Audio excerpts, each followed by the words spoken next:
நிறைவது என்னோடையோ நிகழ்வது யாரின் கதையோ எனக்கென நீண்ட கிளையில் குயில் சேருதோ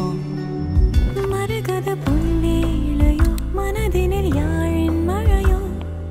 இதமாயன் காலையோ கனாவினோரமாக இடாத கோலமாக